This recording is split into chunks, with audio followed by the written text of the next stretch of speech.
देश प्रदेश की तमाम बड़ी खबरों को देखने के लिए सब्सक्राइब करें टी न्यूज़, खबर हर कीमत पर।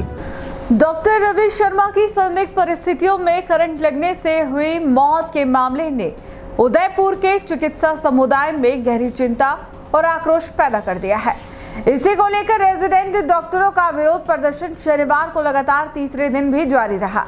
साथ ही डॉक्टर की असमय मृत्यु से आहत रेजिडेंट्स ने स्पष्ट रूप से मांग की है कि इस घटना की निष्पक्ष और पारदर्शी जांच हो और जो भी इस लापरवाही के लिए जिम्मेदार है उसके खिलाफ सख्त कार्रवाई की जाए। धरने पर बैठे डॉक्टरों ने आरोप लगाया कि अस्पताल प्रशासन द्वारा सुरक्षा उपकरणों की नियमित जांच नहीं की जाती और यही लापरवाही इस दुर्घटना की वजह बनी। उनका कहना है कि यह केवल एक हादसा नहीं बल्कि एक व्यवस्थागत विफलता है जिसकी कीमत एक युवा डॉक्टर की जान के रूप में चुकानी पड़ी। मामले की गंभीरता को देखते हुए जयपुर से विशेष मेडिकल टीम को बुलाया गया है जो डॉक्टर रवि शर्मा का दोबारा पोस्टमार्टम करेगी। रेजिडेंट डॉक्टरों ने चेतावनी दी है कि जब तक जांच रिपोर्ट सार्वजनिक नहीं होती और दोषियों के खिलाफ ठोस कार्रवाई नहीं होती उनका आंदोलन जारी रहेगा। धरना स्थल पर बड़ी संख्या में युवा डॉक्टर एकजुट नजर आए और अपने साथी को न्याय दिलाने की मांग पर अड़िग दिखाई दिए। अस्पताल प्रशासन व वरिष्ठ चिकित्सा अधिकारी लगातार रेजिडेंट्स से बातचीत कर समाधान निकालने की कोशिश में जुटे हैं। वहीं परिजनों की भी मांग है कि जांच गहराई से हो और यदि किसी की लापरवाही सामने आती है तो उसे किसी भी हाल में बख्शा नहीं जाए।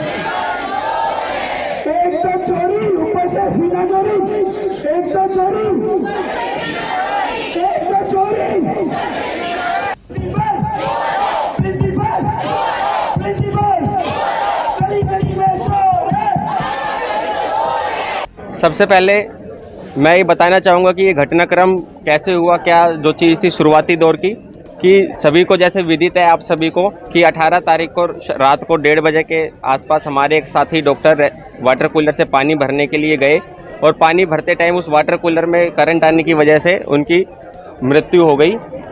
अब इसके घटनाक्रम के बाद में जिस तरीके से ना वहाँ पर कोई प्रशासन पहुँचा, ना हमारी और किसी की द्वारा कोई मदद की गई, सारे रेजिडेंट डॉक्टर के अंदर काफ़ी रोष था इस बात का। इसके चलते हमने न्याय दिलाने के लिए अपने साथी डॉक्टर को इस स्ट्राइक की शुरुआत की। इस स्ट्राइक के बाद में जैसे जैसे घटनाक्रम आगे बढ़ा, पोस्टमार्टम हुआ और बहुत सारी चीज़ें प्रशासन ने हमसे छुपाई और उस चीज़ के अंदर गड़बड़ की गई है।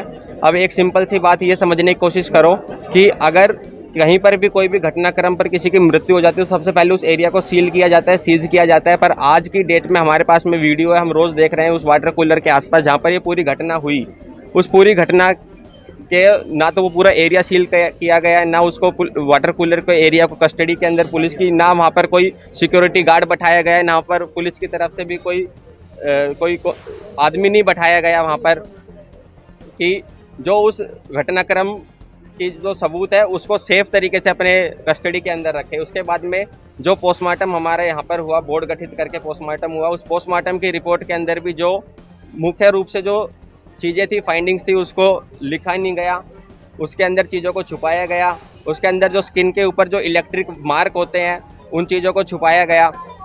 जब किसी का इलेक्ट्रिक करंट की वजह से कोई हादसे इस तरीके से हो जाता है तो सबसे पहले एक एंट्री वुंड बनता है जहाँ से करंट अंदर गया। उसके बाद में वो जो करंट ने जो वो पाथ फॉलो किया बॉडी से बाहर निकलते टाइम, वो एक पूरा पाथ बनता है और उसके बाद जहाँ से जिस पॉइंट से उस करंट ने बॉडी को छोड़ा है वो उस जगह पर भी एक निशान बनता है। वो सारी चीज़ें हमने बॉडी के ऊपर देखी है, पर जो बोर्ड था उन्होंने उस चीज़ को पूरा नज़रअंदाज कर दिया।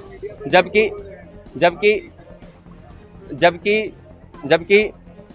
अगर कोई भी इलेक्ट्रोक्यूशन होता है, किसी की भी मृत्यु बिजली लगने से, करंट से होती है, तो उसके अंदर सबसे ज़्यादा जो ज़रूरी एविडेंस होता है जो उसको प्रूव करता है, वो जो चीज़ है वो जो मार्क बना है बॉडी के ऊपर, वो चीज़ ही उसको डिफाइन करती है। सिर्फ इस बात को मैं नहीं कह रहा हूँ, इस बात को ये देखो, ये रिसर्च पेपर हमने निकाले हैं। ये रिसर्च पेपर किसने पब्लिश किए हैं? ये देश दुनिया के जो फोरेंसिक एक्सपर्ट्स हैं, उन्होंने बड़े बड़े जर्नल के अंदर ही छापे हुए हैं। ये उनकी छपी हुई रिपोर्ट है। इसके अंदर क्लियर शब्दों में ये लिखा हुआ है, the electric mark is the golden standard for the diagnosis of electrocution. Golden standard का क्या मतलब होता है? गोल्डन स्टैंडर्ड का मतलब है कि ये कन्फर्मेशन अगर किसी चीज़ से होगी तो वो इस चीज़ से होगी। किस चीज़ से होगी? क्या लिखा हुआ है कि इलेक्ट्रिक मार्क से होगी। और जब तक उस मार्क को ही पोस्टमार्टम की रिपोर्ट में नहीं लिखा जाएगा तो फिर हमें कैसे पता चलेगा? और इसके अलावा जो हम सभी ने सोशल मीडिया के ऊपर भी जो फोटोज है वो सर्कुलेट किया है, उसके ऊपर भी हमने क्लियर कट दिखाया कि एंट्री वुंड क्या है, एग्जिट वुंड क्या है, ट्रैक क्या है।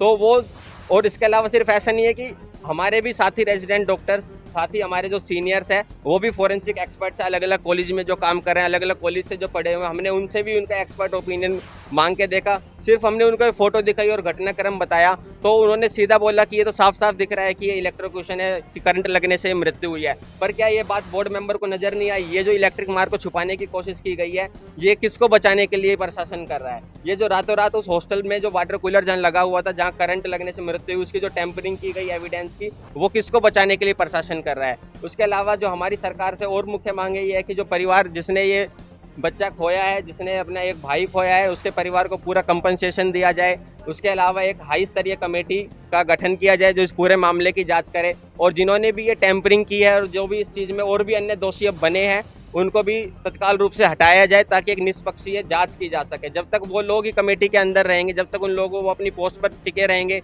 तब तक एक निष्पक्षीय जांच का माना नहीं जा सकता कि जो लोग खुद ही इन्वॉल्व है इस चीज़ के अंदर, वो पोस्टमार्टम के टाइम पे अंदर मौजूद है, तो ऑब्वियसली बात है कि इन चीज़ों के ऊपर ट्रस्ट कर पाना मुश्किल है। इसलिए एक नए बोर्ड का गठन करके पोस्टमार्टम रिपोर्ट को दोबारा से एग्जामिन करके, बॉडी को दोबारा एग्जामिन करके एक नए बोर्ड से पोस्टमार्टम कराने की जो हमने डिमांड कल रखी थी, आज वो थोड़ी देर में अभी पोस्टमार्टम चालू होगा, आप सभी के सामने होगा। देखते हैं, अब वो देखना ही रहेगा उस रिपोर्ट में क्या सामने आता है। क्या वो लोग भी बातों को छुपाते हैं या प्रशासन के दबाव में आते हैं, तो ये सारी आगे की देखने वाली बातें रहेंगी।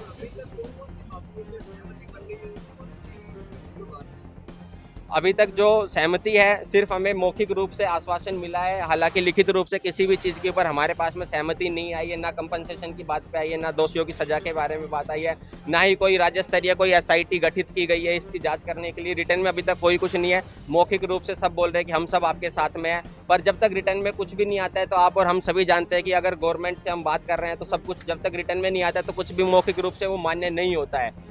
तो हमारी सरकार से यही मांग है कि जो भी वो मौखिक रूप से हमें आश्वासन दे रहे हैं वो लिखित के अंदर आए हमारे पास में, ताकि हम आगे की रणनीति और क्या हमें अपना स्टैंड लेना है उसके ऊपर हम काम कर सकें। तो हमारी केवल एक ही मुख्य मांग है जो हम रेजिडेंट की है, वो यही है कि जो भी इसमें अधिकारी जो शामिल है इस घटनाक्रम में, जिनकी लापरवाही की वजह से ये घटना हुई है, वो तुरंत प्रभाव से पहले अपने पद से इस्तीफा दे और निष्पक्ष जांच कराए। इसके अंदर मैं आपको कुछ एविडेंस जो हम दिखाना चाहेंगे, जैसे वो लोग बताते हैं कि हॉस्टल के अंदर करंट आ रहा है।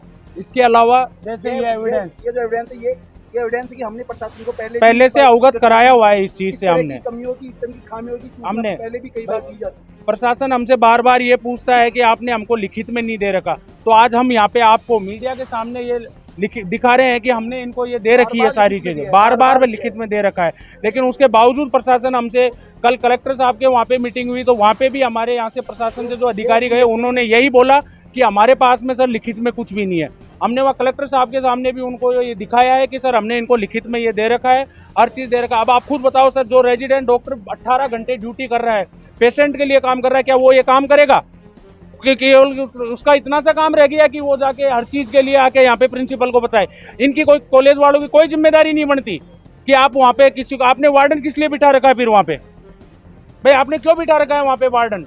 जब अगर यही काम हमको करना है तो फिर आप उसको क्यों बिठाते हो वहाँ पे? आपने वार्डन बना रखा है, चीफ वार्डन बना रखा है, इतने सारे लोग बना रखे हैं, वो क्या केवल पोस्ट के लिए, उनको रूम देने के लिए बना रखा है? उनकी जिम्मेदारी नहीं बनती। आज ये लोग कह रहे हैं कि वो RNT का नहीं है, ये नहीं है, तो क्या मतलब ये वेट कर रहे हैं कि कोई RNT का बंदा मरता तो हम कार्रवाई करते हैं? ये कोई बात होती है क्या? वो SR था RNT का, यहाँ ज्वाइन करने वाला था, कल को हमारी भी, हम भी हॉस्टल में रहते हैं, हमारे भी फैमिली मेंबर आएंगे, तो ये तो उसके लिए भी अगर हमारे फैमिली मेंबर में से कोई मर जाता तो ये वो भी कह देते कि ये तो हमारा RNT का नहीं है।